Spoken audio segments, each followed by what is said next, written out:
여러분 안녕하세요. 네, 크루십 최인쌤입니다. 네, 오늘은 어떤 주제로 얘기를 해볼 거냐, 이것만 하면 면접에서 탈락한다 라는 내용으로 한번 얘기를 해보려고 합니다. 그럼 여기서 이것은 뭐냐, 한번 몇 개가 있는지 한번 제가 얘기를 한번 해보도록 할게요. 그럼 이 문장 중에서 가장 키워드는 이것만이잖아요. 그러니까 이거랑 같이 해야 된다라는 거겠죠. 만약 이것만 했을 시 탈락하는 거에는 뭐가 있을지 한번 생각을 해봅시다. 우선은 면접관 분들이 보통은 한 분이 계시는 경우가 거의 없어요. 최소 2분에서 많으면 5분.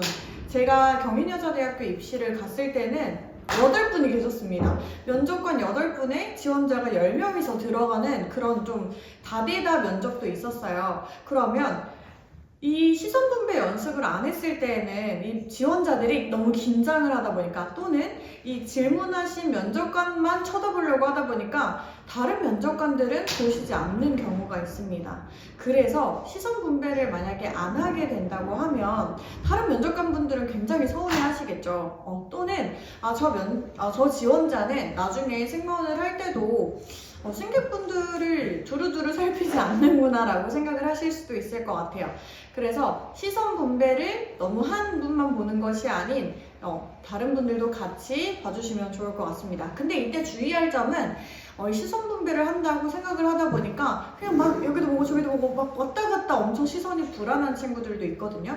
근데 그런 부분에서는 어떻게, 그러면 선생님 시선 분배 어떻게 해요? 라고 많이 질문을 하는데, 우선은 질문한 면접관 먼저 보는 거예요. 그래서 면접관 분을 보면서 답변을 했을 때, 만약에 그 면접관 분이 내 눈을 피하지 않는다, 계속 피하지 않는다 라고 하면은 어쨌든 다른 분들도 봐야 되니까 한번 살짝 더 웃어주면서 저 잠시 다른 면접관님께 한번 갔다 올게요 이런 느낌으로 살짝 웃어주면서 자연스럽게 다른 분한테 넘어가는 걸 추천드려요. 근데 이때 이게 너무 반복이 되면 안 돼요.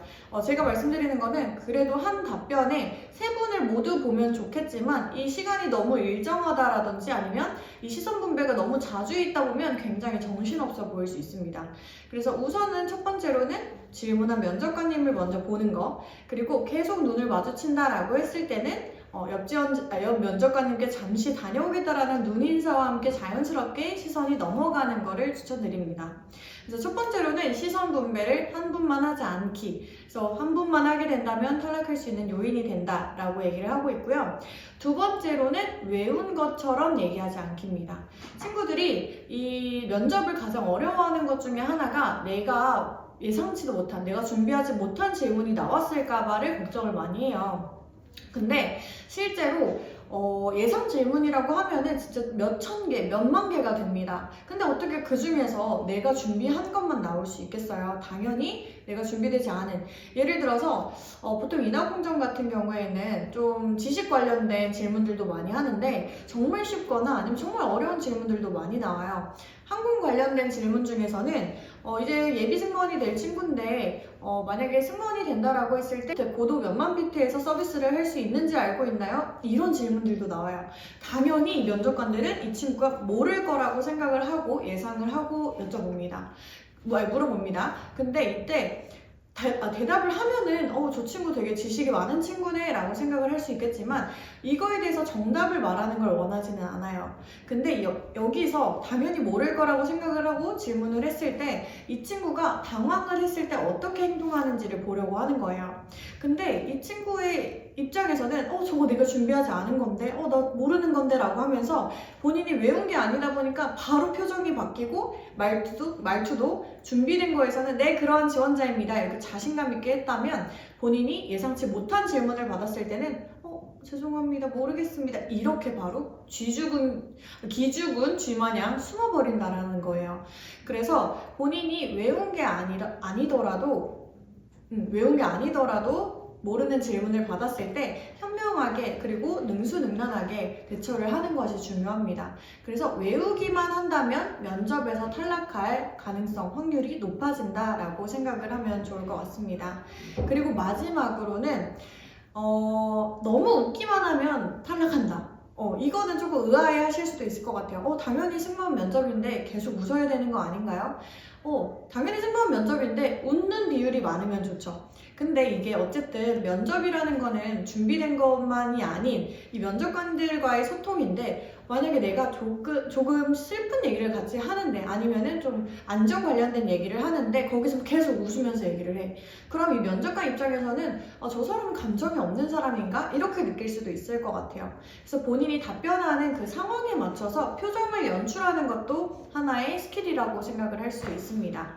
그래서 너무 웃지만 않기, 너무 웃기만 하면 탈락의 요소가 될 수가 있다. 그래서 오늘은 이것만 하면 탈락할 수 있다, 총 3가지를 말씀드렸는데요. 네, 꼭 이거를 지켜서 면접을 잘 보고 꼭 합격하셨으면 좋겠습니다. 그리고 하나 더 추가로 말을 하자면, 자, 여기가 어디냐면 크루십 승무원학원 별관 스튜디오입니다. 그래서 여기는 이제 크루에, 그리고 크루십 친구들이 취업 준비, 그리고 학교 입학 준비를 했을 때 항공과에 입학하게 되면은 출석부 사진 또는 증명사진을 제출을 하라고 해요. 이제 취업을 해야 되기 때문에. 그래서 저희 크루십에서는 한꺼번에 준비할 수 있도록 면접복 바디 메이커도 하고 있고요. 그 다음에 스튜디오에서 촬영도 같이 하면서 취업사진, 이 건물 하나에서 모든 준비를 끝낼 수 있도록 지금 준비를 하고 있습니다. 그래서 꼭 이제 나는 승무원을 준비할 거다 라고 하면은 저희 크루십 승무원학원 별관 이 크루엘에서 같이 준비를 하셨으면 좋겠습니다.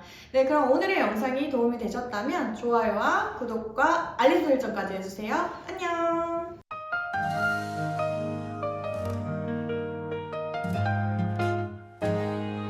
크루십 타고 날아가 끝없이 펼쳐진 이 밤, 너와 나의 세계로 함께 떠나자.